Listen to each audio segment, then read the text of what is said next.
That title and thumbnail is probably gonna invite a lot of questions today.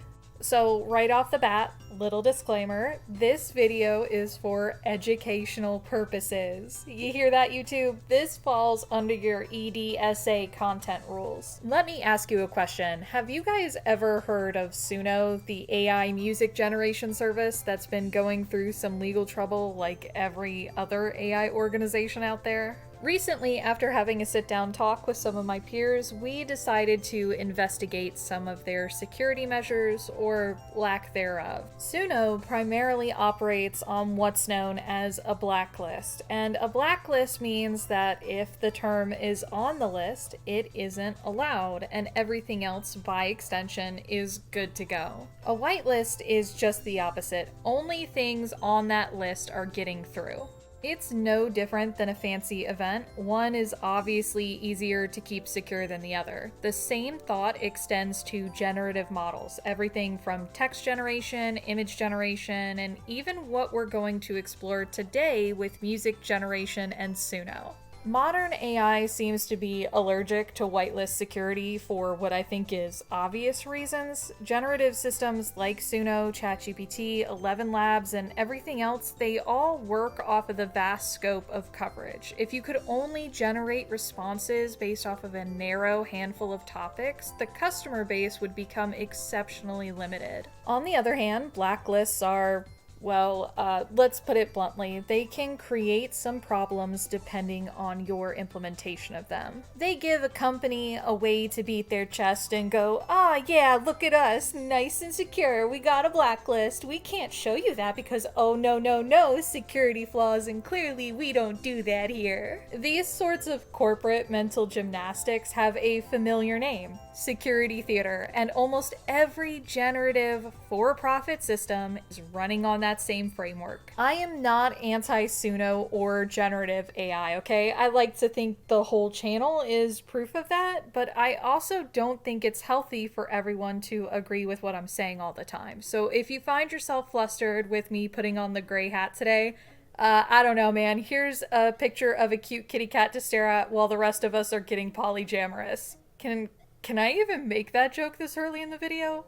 Back on track to Suno, we're going to show just how bad the security theater is, who benefits, and who is entering a new era of bohica. We'll be using some big familiar names and even a couple of indie darlings to find out if Suno's claims about protecting artists actually holds up. Some of these artists are notoriously anti-AI, which more power to them and their audience, but if they somehow stumble onto this, please don't shoot the messenger. Talk to Suno. I don't have the ability to do anything beyond this, but you definitely do. This is just a demonstration of that industry-wide security flaw. It's not an announcement of me being for or against that issue.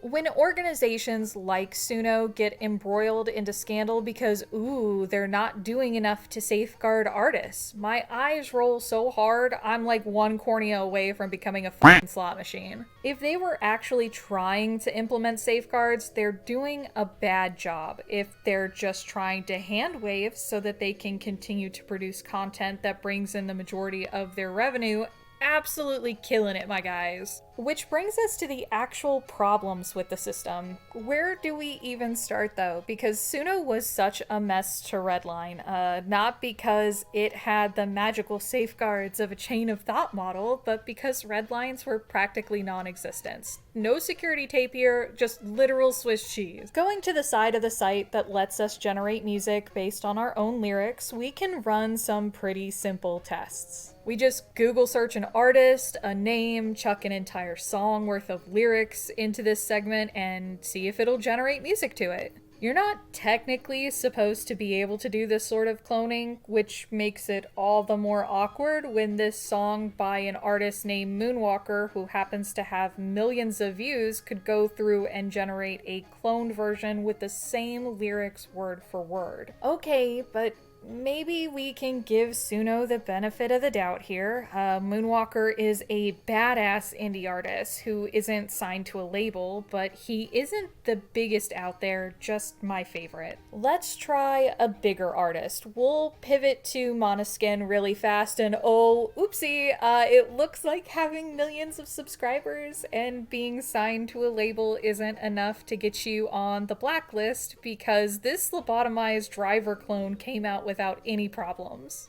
I'm starting to think at this point that we're just not thinking big enough, and we might be focusing too hard on YouTube-based numbers. You know, Royal and the Serpent also had some great songs. They even got into the Arcane soundtrack, and they had a clip that was used a lot in TikTok audios. That said, they've got way less subscribers than Måneskin, so it's gonna be a good meter stick. Finally, we've hit a red line, but the qualifiers here are interesting. You don't need a ton of views or subscribers, but you do need to have something popular. Maybe the artist protection is just for people in the cultural zeitgeist, though that's kind of harder for us to find in the age of the internet. I guess less so if we rewind and take a crack at this again, maybe with REM and Losing My Religion. And why did that go through? I thought we had it. It was a big artist, a cultural hit. Okay, I wish I was cherry picking, but this is my first crack at this system in almost a year, and even I can admit it should not be this easy. At this point, I'm just trying to figure out what makes someone protected by Suno's standards. So,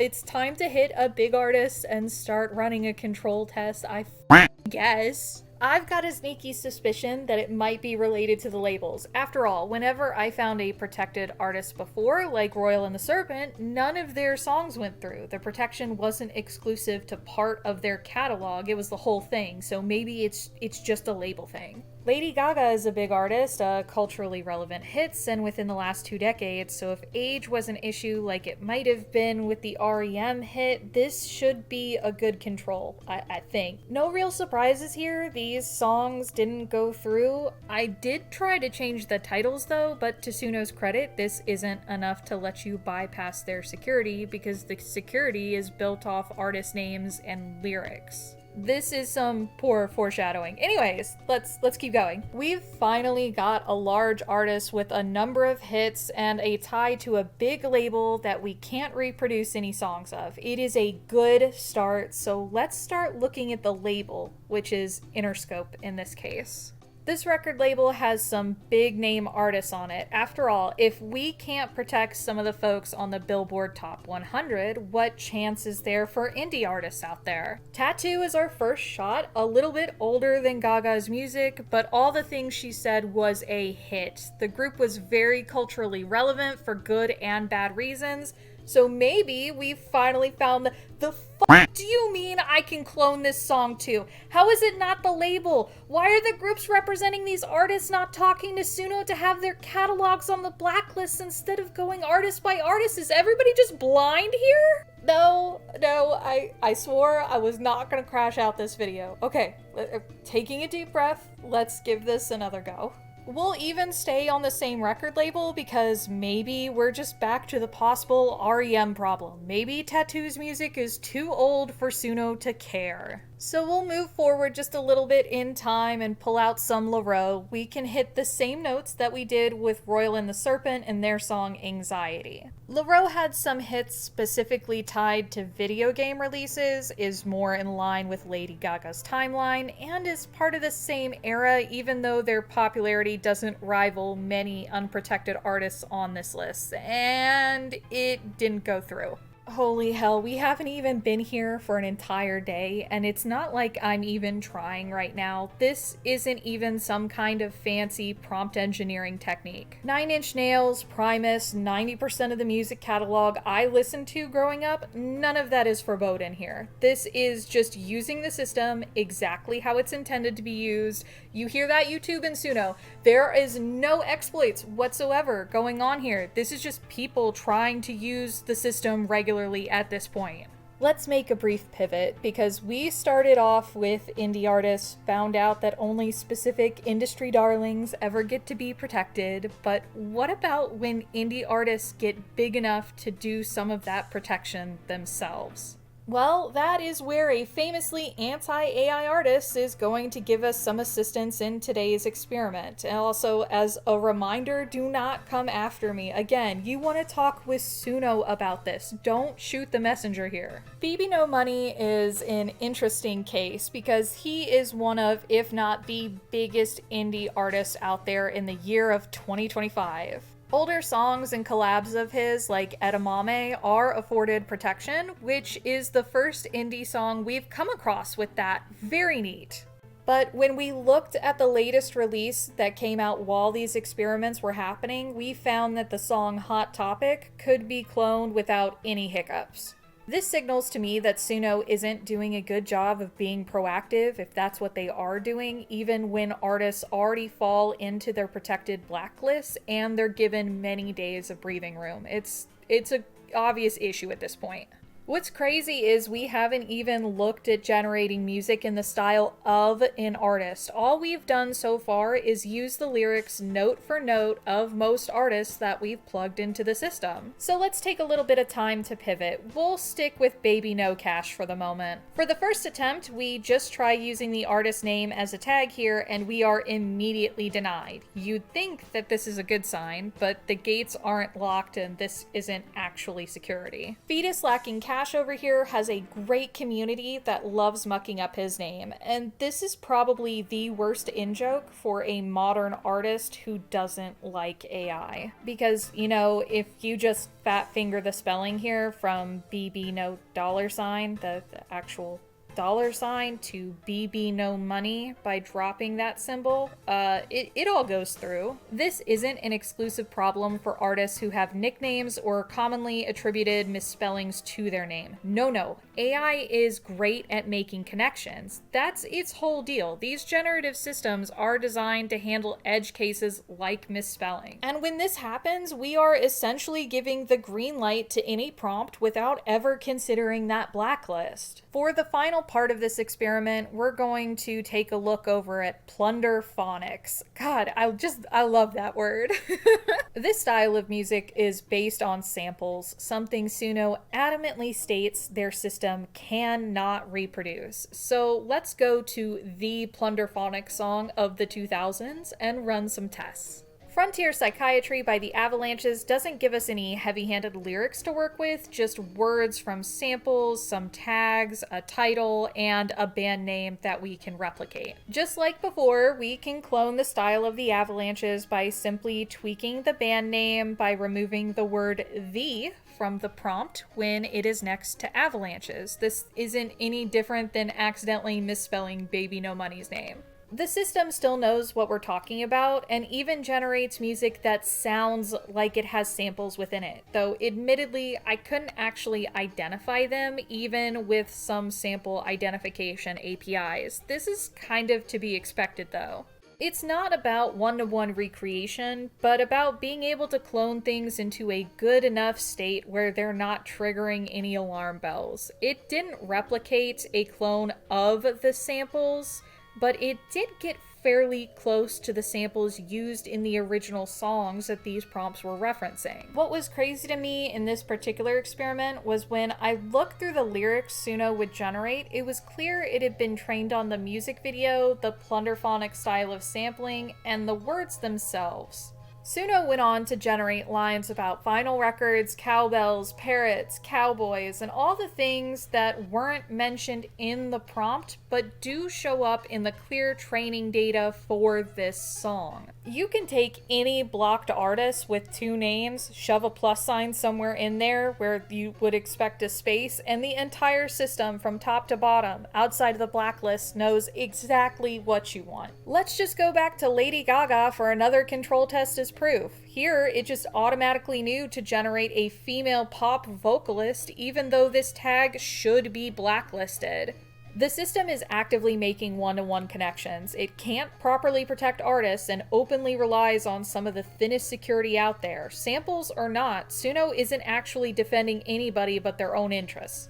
I mean, obviously, it's a company. I'm not really sure what else I expected in this moment, guys. I mean, don't get me wrong, they could go out of their way to protect artists. They really, really could. The industry has, over the last year, come to discover that evaluation models, critics, and review-based AI can help curb things like terms of service violations, copyright issues, hallucinations, and so much more. It's a great strategy that some companies even try to sell to other organizations now because that internal peer review is so solid. It's not perfect, but it is a great step forward for organizations who actually care. You won't actually see that adopted anywhere because it'd tack on a huge operating cost, so I guess nothing new under the sun, just casually cutting corners. None of this even touches on the other issues I got introduced to while doing research for this video, which was forbidden lyrics. I guess there's a blacklist for these two words and phrases you aren't allowed to say or have the AI sing. Ooh, spooky. Turns out though, they're not very robust, just like everything else in this system, because words like die can now be used to describe your hair or just be a phonetic replacement for opting out of your subscription to life. Just like copyright issues, an overhead or peer evaluation model could, fix this, but that'd mean that stuff was actually a priority. So where does that actually leave you, me, and Suno over here? Well, even if you did run into that pesky little red pop-up, it doesn't do much. Getting banned from Suno is exceptionally difficult, and while there is a moderation process in place, it is mostly pinned to individual songs. I initially stumbled on some of these issues about a year ago, and not a single one of our clone songs got flagged for moderation over that year, so it might be that it only applies to public-facing content. Not sure that they're really doing much in that department either, though, from the reports I've seen.